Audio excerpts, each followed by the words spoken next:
signature et notamment la démobilisation. Nous sommes prêts. Nous avons bien reçu l'appel de la MONUSCO. Cet appel est arrivé au moment où nous sommes déjà engagés dans le travail de préparation de cette nouvelle session de démobilisation, de réinsertion sociale de nos compatriotes, pas seulement du M23, de tous les groupes armés et de rapatriement des groupes armés étrangers. Nous y sommes, nous savons que cela nous coûte énormément d'argent, mais la paix, comme nous avons l'habitude de le dire, n'a pas de prix. La deuxième question de RFI, c'est que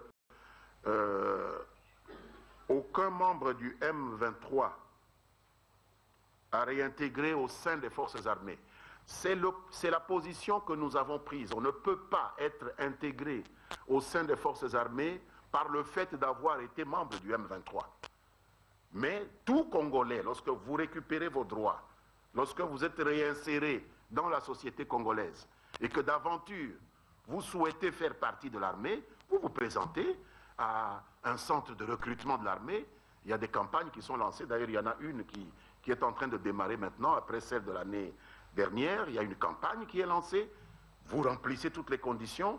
Comme tout autre citoyen congolais, vous pouvez entrer au sein des FARDC. Mais espérez que le fait d'avoir été dans un mouvement rebelle comme le M23, où on vous a bombardé je ne sais quel grade de lieutenant ou de capitaine, que vous allez venir faire droit de ce grade-là pour entrer dans les FARDC. Je crois qu'il faut oublier cela. C'est les erreurs que nous avions commises dans un passé pas très éloigné.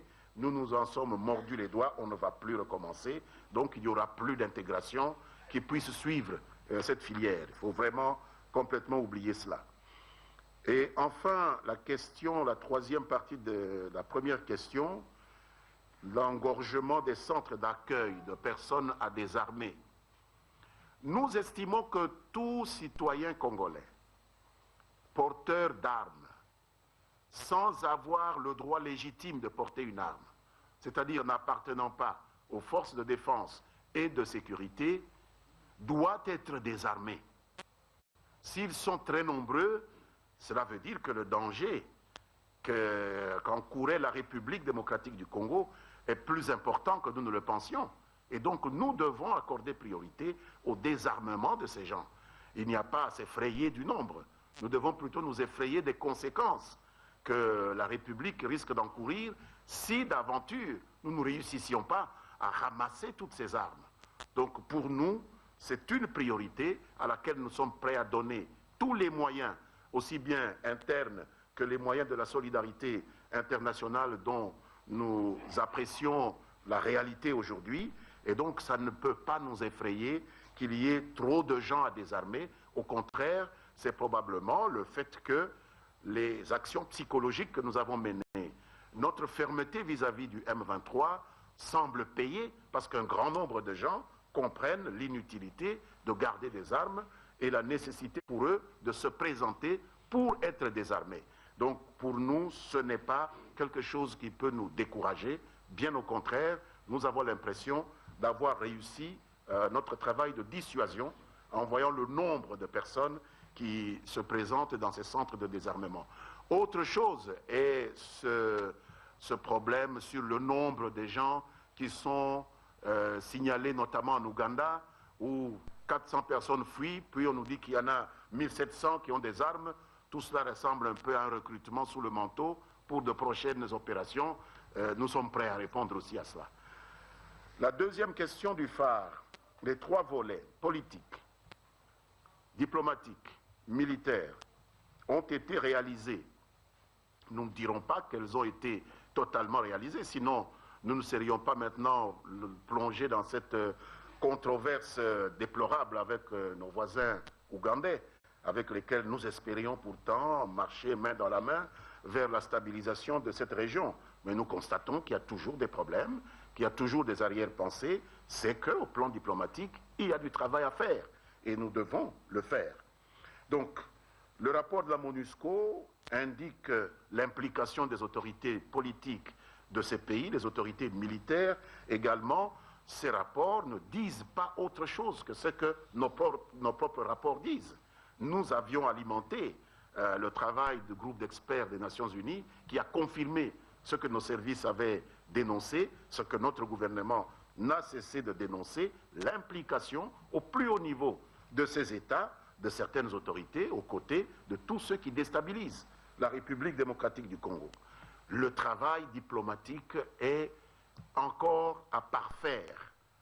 Et toutes ces réunions qui se tiennent à Addis Abeba, à Pretoria, à Kampala ou ailleurs, nous permettent toujours d'enfoncer le clou pour faire en sorte que ceux qui profitent de leur voisinage par rapport à la RDC pour alimenter la déstabilisation de la RDC, pour mieux se servir sans contrepartie des ressources naturelles de la RDC, puissent lâcher prise.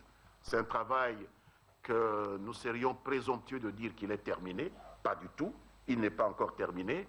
La plupart de ces pays ne reconnaissent pas la juridiction de la Cour pénale internationale, ce qui n'empêche que si nous travaillons correctement au niveau du Conseil de sécurité, qu'il puisse être éventuellement attrait devant la Cour pénale internationale, même s'ils ne sont pas membres du statut de Rome. C'est un travail de longue haleine parce que c'est des gens qui ont également des ramifications au niveau de la communauté internationale. Et donc nous devons, vous comprenez maintenant l'importance de la cohésion à laquelle le président de la République appelle tous les Congolais, parce qu'un combat comme celui-là, on ne le gagne pas en étant divisé soi-même à la maison. Donc il faut une cohésion de tous les Congolais pour affronter des gens qui sont différents, hein, des petits groupes dépenaillés comme le M23. Ce sont des États, des structures d'État qui existent. Et donc il faut vraiment l'unité de tous pour affronter ces gens dont nous savons quels sont les objectifs.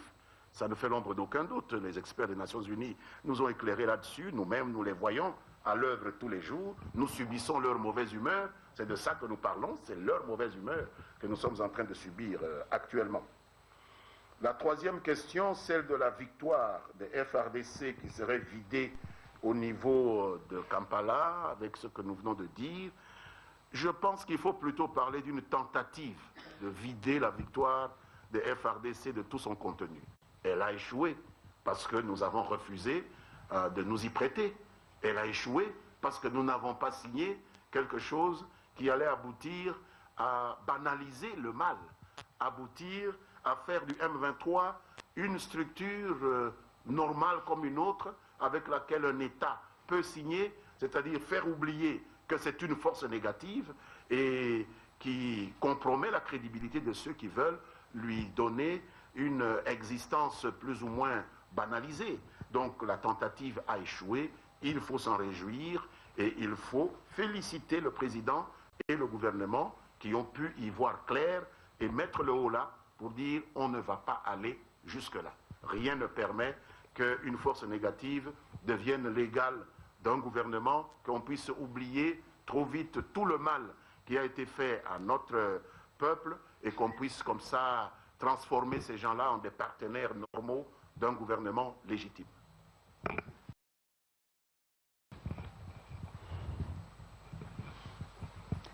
Excellence, vous pouvez réagir. La scission au sein du M23, nous avons reçu l'information depuis hier, je crois. Nous sommes engagés dans des pourparlers avec un groupe rebelle, le M23, sous la facilitation d'un gouvernement. Donc nous sommes assez dépendants des initiatives que prend ceux que la CIRGL a désignés comme médiateurs ou facilitateurs.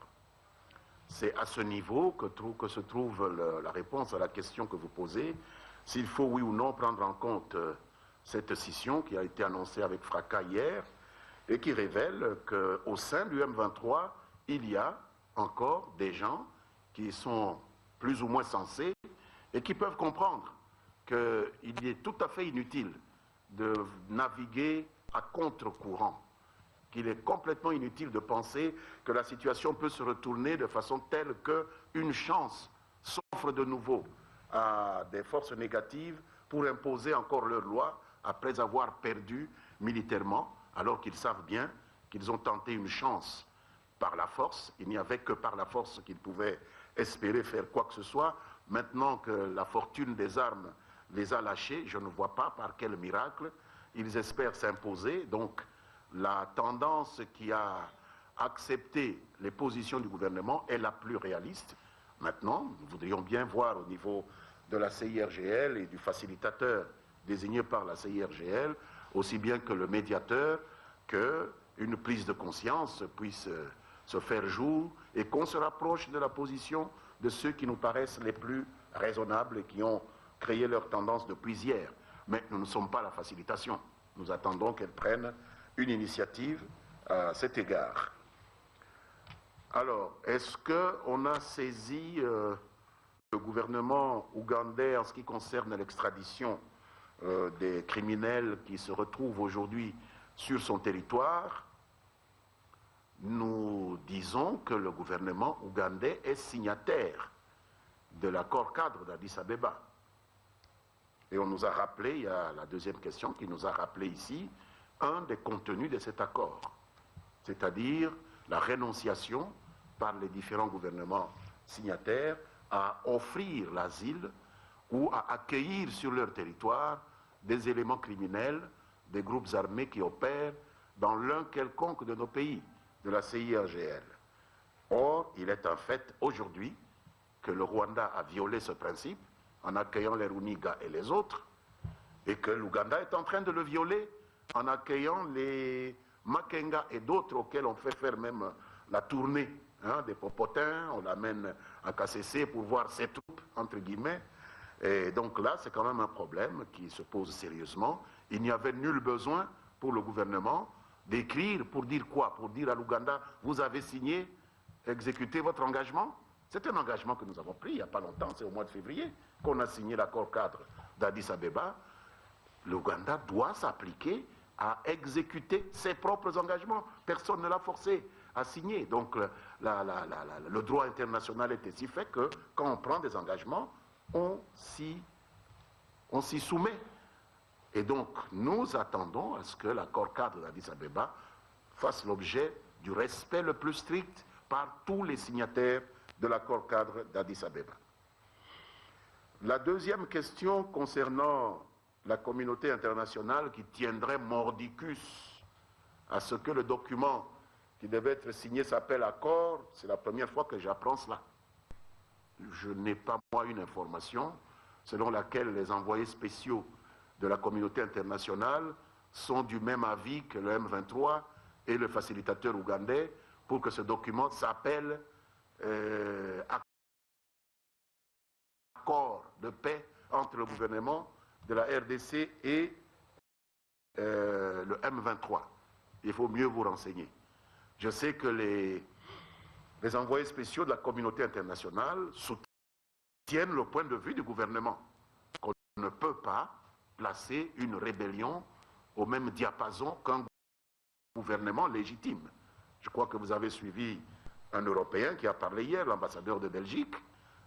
Vous avez suivi Mme Robinson, vous avez suivi M. Kobler dans son rapport aux Nations Unies. Tout le monde soutient la position du gouvernement de la République démocratique du Congo et demande à l'Ouganda de comprendre cette position-là. À la limite, certains sont allés jusqu'à dire, si vous ne souhaitez pas qu'on parle de déclaration, parlez au moins de conclusion des pourparlers de Kampala. C'est le seul amendement que nous avons enregistré de la communauté internationale, mais qu'il y ait un seul membre qui ait dit qu'il soutienne le M23, ça, il faut me donner un peu de source parce que je ne l'ai pas. Je n'ai pas vu ni entendu un membre de la communauté internationale soutenir cette position du M23. Donc nous sommes sur la même longueur d'onde que les envoyés spéciaux de la communauté internationale, et donc il n'y a aucune raison de craindre que nous soyons isolés et que la communauté internationale permette pour cela à la rébellion de se réorganiser. Ça, c'est vraiment un peu excessif. Vous imaginez que la communauté internationale, avec les positions qu'elle a prises, va aller, même s'il y avait eu une controverse entre elle et nous, jusqu'à permettre à la rébellion de se réorganiser. Je ne pense pas. La rébellion est un défi à l'ordre international. Le M23 est une force négative, ce n'est pas nous